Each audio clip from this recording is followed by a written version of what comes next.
All right, sports fans, how's everybody out there doing? William Martin coming at you one more time here on YouTube with another edition of the 300 Pounds of Sports Knowledge Podcast. It is that time of the week, folks, my weekly picks in the world of the National Football League.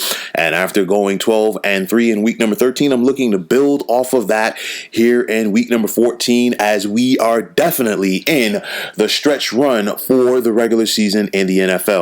I picked the Los Angeles Rams to defeat the New England Patriots at home this past Thursday night, and the Rams held serve as they limited the Patriots to just a field goal. Now, with that said, there are some good games on tap for tomorrow, as well as the Monday night affair. And with that said, here are my picks for week number 14 in the NFL season. Now, you're going to have the 4-8 Houston Texans traveling to the Windy City to take on the 5-7 Chicago Bears. Of course, both of these teams are basically out of playoff contention, but it comes down to a matter of who is playing better right now. After the slow start, the Texans have really picked things up under interim head coach Romeo Crennel, while the Chicago Bears got off to that hot start and they have really wilted. It comes down to the Bears offense. They are very, very limited. They have problems scoring points, and they lack playmakers at the skill positions. And when you do that, it is very hard to win in the NFL when you rely solely on your defense. The Bears defense is going to have to be on top of their game in this one. Why? Because they are dealing with one of the better quarterbacks in the NFL in Deshaun Watson. Now, I look for the matchup between this Texans offensive line and the Bears front seven because, plain and simple, the Texans have to find a way to protect Deshaun Watson in order to keep Khalil Mack away from him. I think Houston will be up for the challenge, and thus I'm going to take them with the 30-24 victory on the road. Now, you're going to have a battle for draft position going on in the Queen City as the 2-9-1 Cincinnati Bengals will host the 3-9 Dallas Cowboys. Believe it or not, as bad as Dallas is, there is still an outside chance for them to win the NFC East rather. So they are definitely in the mix. Now, I know that Dallas has their injuries. They got to get the running game going with Ezekiel Elliott, and they are facing a Bengals team that has dealt with its fair share of injuries as well. Make no mistake about it, Cincinnati will be game, but I think Dallas is actually going to come out in this game and play with a little sense of urgency because they're 2 games back of both Washington and New York in the division. And I'm going to take Dallas on the road by the score of 24-19. Now, in South Florida, you're going to have the 11-1 Kansas City Chiefs traveling to take on the 8-4 Miami Dolphins. Miami is zeroing in on a playoff berth, while Kansas City is looking to secure home field advantage throughout the playoffs in the AFC. You look at this Chiefs offense, they're rolling right now. You got quarterback Patrick Mahomes, who is once again playing like an MVP, and Tyreek Hill, the wide receiver, might be the fastest person in the league. You look at this Chiefs defense, they are, rounding into form. And it's going to be important. Why? Because they're going up against a rookie quarterback in Tua Tagovailoa. And one thing that we've known from defensive coordinator Steve Spagnuolo over the years, he definitely knows how to dial up the pressure.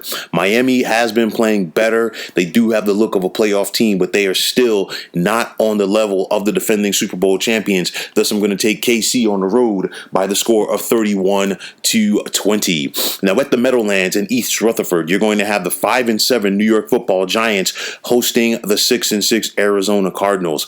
And a few weeks ago, it looked like the Giants' season was over, while it looked like the Cardinals were steamrolling to a playoff berth as they were in the midst of a 3-way tie for first place in the NFC West. Now it is the Giants who are sitting in first place in the NFC East. And how are they doing it? They're doing it with defense, and they're doing it with a solid running game. And if you follow the tradition and the history of this franchise for so many years, that's how the Giants get it done. Big time win on the road for the G-Men last week versus the Seattle Seahawks. That definitely had to give them a boost of confidence because they did it with a backup quarterback in Colt McCoy, and they relied on their ground game and that defense that is getting better as the weeks progress. Quarterback Daniel Jones is expected to be back under center for Big Blue in this one. He sat out last week with the hamstring injury. I know that he is still questionable. However, I have a feeling that he's going to be ready to go in this one. How effective he'll be, we'll have to wait and see. Still not sold on Jones as a pocket passer. He does his best when he's running, so we'll have to see how much explosion that he's going to have in those legs. But I look at this Giants ground game with Wayne Gallman and Alfred Morris. They're getting it going. The offensive line is playing better, and that's going to be important because this Cardinals defense has gotten worse as the season has progressed, and I think the Giants are going to try to lean on them with that ground attack in order to shorten the game. Kyler Murray, the Cardinals' outstanding young quarterback, is dealing with a shoulder injury, while wide receiver DeAndre Hopkins is dealing with a neck injury. The Cards are expected to have veteran wide receiver Larry Fitzgerald back for this contest, but it's going to be interesting to see, will this Cards offensive line be able to protect Murray? Why? Because you look at this Giants defensive line and they are creating a lot of pressure in recent weeks, and it starts with number 99 up front in Leonard Williams. If he is able to wreak havoc again and get Murray off of his mark, this Cards offense could be in for a long day.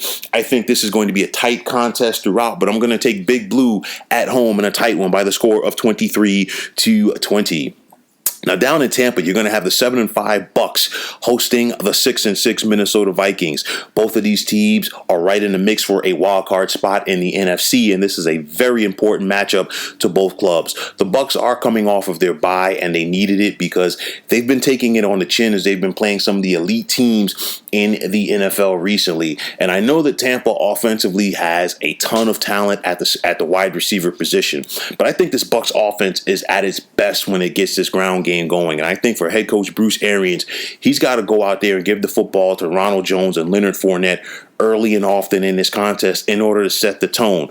Now, we know what the Bucs can do defensively, especially in their secondary. They have a nose for the football, and that's important. Why? Because they are facing a quarterback in Kirk Cousins for the Vikings who has been turnover prone throughout his NFL career. So it's going to be important for this Bucs defense to win first and second downs, take away the running game of Dalvin Cook and his Vikings offensive line, and put the pressure on Kirk Cousins to throw the football, because he can force the football and that could lead to some turnovers. I think that will be the difference in this contest, and I'm going to take Tampa at home by the score of 27-20. Now in Charlotte, you're going to have the 4-8 Carolina Panthers hosting the 4-8 Denver Broncos.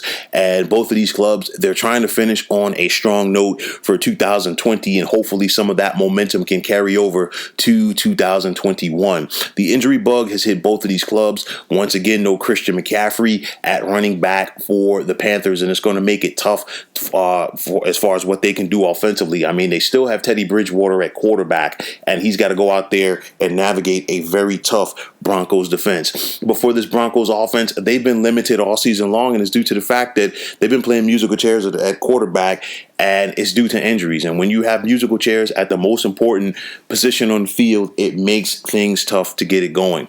Carolina is favored by 3 points in this contest. I think they cover that aspect, and I'm going to take the Panthers with the over by the score of 23-17. Now, down in Jacksonville, you're going to have the 1-11 Jaguars hosting the 8-4 Tennessee Titans. Tennessee comes into this contest favored by 7.5 points over their AFC South brethren, and they're looking to get back on track as they were dominated at home last week by the Cleveland Browns. Now, if you're Tennessee, you're still in first place. You're tied with the Colts, but you do have the tiebreaker right now. But this is a must-win game against a team that you're supposed to beat. Jacksonville has lost their last 11 contests, and the writing is on the wall that there is another head coaching and front office shakeup that's going to be going on with this franchise in Northern Florida. I expect the Titans to go out there and establish their running game early with Derrick Henry in this contest and lean on that defense to go out there and get some turnovers and give the football back to Henry. I think Derrick Henry is poised to have a very big day versus this Jacksonville defense. I think this Titans team will get their confidence back, and because of that, I'm going to take them 34-24 in Jacksonville. Now, out in Vegas, you're going to have the 7-5 Las Vegas Raiders hosting the 8-4 Indianapolis Colts. And for the silver and black, they avoided a huge letdown last week at the Meadowlands as they got a late come-from-behind victory over the New York Jets. But if you look at the Raiders all season long, they have struggled on defense as far as giving up points. And as the season has gone on, the shakiness has continued for this team overall. The Raiders started strong. They have not been good. I don't know if there's a little hangover from that tough loss to Kansas City at home from a few weeks ago, but they have simply not looked good in the past couple of weeks. The Colts, on the other hand, we know about what they can do defensively. They love to force turnovers. And if a Raiders quarterback, Derek Carr, is not taking care of the football in this contest, he and the rest of his silver and black teammates could be in for a long afternoon. I love the way that the Colts are playing right now. They're fighting to the finish for head coach Frank Reich, and because of that, I'm going to take Indy on the road by the score of 31-23. Now, in the Pacific Northwest, you're going to have the 8-4 Seattle Seahawks hosting the 0-12 New York Jets. Seattle comes into this contest favored by 13.5 points. They have their second consecutive tri-state area opponent. Last week, of course, they hosted the New York Giants and they were upset at home. And I think they want to get back on track against a Jets team that is trying to avoid going winless. Make no mistake about it, the Seahawks have come out and said that they didn't take the Giants serious last week. I don't know if that was the case, but they will definitely be on all systems go in this contest. I think what Seattle wants to do, they want to have a crisp game plan offensively to put the pressure on this Jets defense, who's no longer has the services of defensive coordinator Greg Williams as after he was fired following last week's debacle versus the Raiders. There's no semblance of order on offense for this Jets team. I know that the Seahawks defense is bad, but I do not expect Jets quarterback Sam Darnold to find a way to navigate things through them. This game could get ugly. The Seahawks are favored by 13.5, and I'm going to take the over as I'm going to take Seattle at home by the score of 34-15. Now, in Motown, you're going to have the 5-7 Detroit Lions hosting the 9-3 Green Bay Packers. Green Bay comes into this game looking to get a step closer to winning the NFC North. And you look at the way that the Packers are playing right now. They got the win last week at home versus Philly. They want to keep that momentum going. And you look at quarterback Aaron Rodgers. He's been solid. The Packers running game has been there. And I like what this secondary can do for the Packers. And that's important because they've tended to have the number of Lions quarterback Matthew Stafford over the years. I think that trend continues in this one, and I'm going to take Green Bay on the road by the score of 34-23. Now, you're going to have the 10-2 New Orleans Saints traveling to Philly to take on the 3-8-1 Eagles. New Orleans comes into this contest favored by 7.5 points, and for good reason. You look at their defense, they've arguably been one of the best defenses in the NFL all season long, and now you're asking a rookie quarterback for Philly and Jalen Hurts to go out there and try to figure this out. Jalen Hurts is playing behind a shaky offensive line. The explosiveness at the wide receiver position has not been there all season long for Philly, and Jalen Hurts might have to use his legs in order to give Philly any opportunity to win. I look at this Saints running game with Alvin Kamara. It's once again going to be the difference in this one, and I'm going to take New Orleans on the road by the score of 30-20. Now, out in Inglewood, you're going to have the 3-9 Los Angeles Chargers hosting the 4-8 Atlanta Falcons. And for the Chargers, they were embarrassed at home last Sunday at the hands of the New England Patriots, and they want to try to find a way to get on track. But it's not going to be easy because this Falcons club has been playing inspired football under interim head coach Raheem Morris. Quarterback Matt Ryan has been solid. Julio Jones has been limited by injuries this year, but he is still one of the better pass catchers in the NFL. You look at this Chargers offense with quarterback Justin Herbert.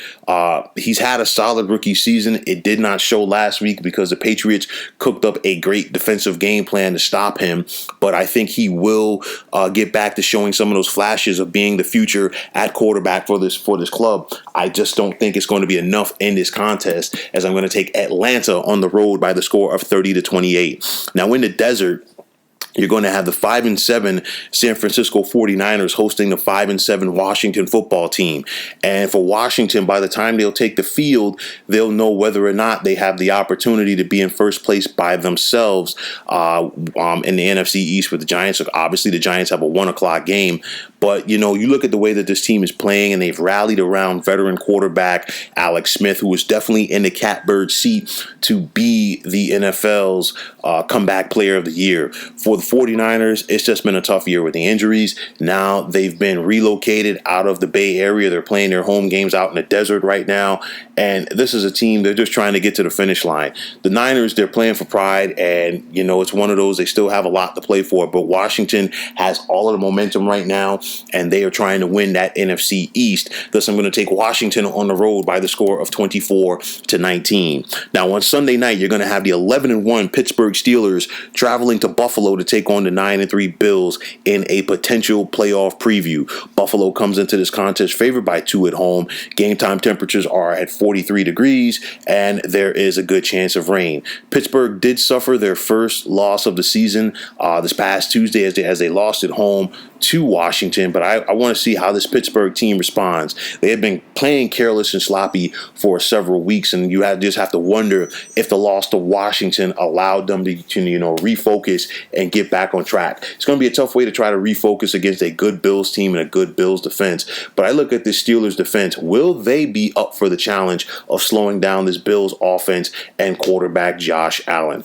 We know that the Steelers can score points, and I think that they've been getting cute in recent weeks, and I think they want to try to go out there and have a crisp passing game, but it won't be easy with the rain and also going up against this Bills defense. However, I think the black and gold do find a way to get it done. Thus, I'm going to take Pittsburgh on the road by the score of 30-27. And finally, on Monday night, you're going to have the 9-3 Cleveland Browns hosting the 7-5 Baltimore Ravens. These two teams met earlier in the season, and Baltimore had their way with Cleveland. But, Baltimore had that midseason funk.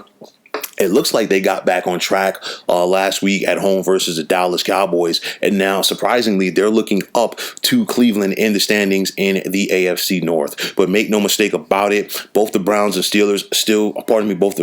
Steelers still view the Browns as their little brothers in this division. And I know that the Browns just had a statement win last week on the road in Nashville versus the Titans. This is an opportunity for another one right here. Plain and simple. Cleveland, they got to get that running game going and try to neutralize this Baltimore defense. And of course, if you're running the football, if you're Cleveland, that means there's less time for Ravens quarterback Lamar Jackson and his offense to be on the field. But make no mistake about it, I think Cleveland will realize very, very quickly in this contest that they're not playing the Titans. They're playing the Ravens in this one. And I think Baltimore will be up for the challenge. Thus, I'm going to take the Ravens on the road by the score of 34-27. So, folks, those are my picks for week number 14. And as always, I want to take this time out to thank you for tuning into the 300 Pounds of Sports Knowledge podcast here on YouTube. I want to thank all of the subscribers out there. And if you have not already, please feel free to subscribe to this channel.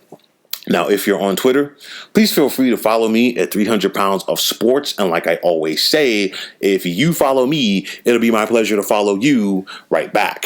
There's also the sports discussion group on Facebook at the Sports Depot 365. You can check it out. Drop a line and be a part of one of the better sports debating sites going on social media. So once again, fine folks, my name is William Martin. Take care and have yourselves a wonderful day.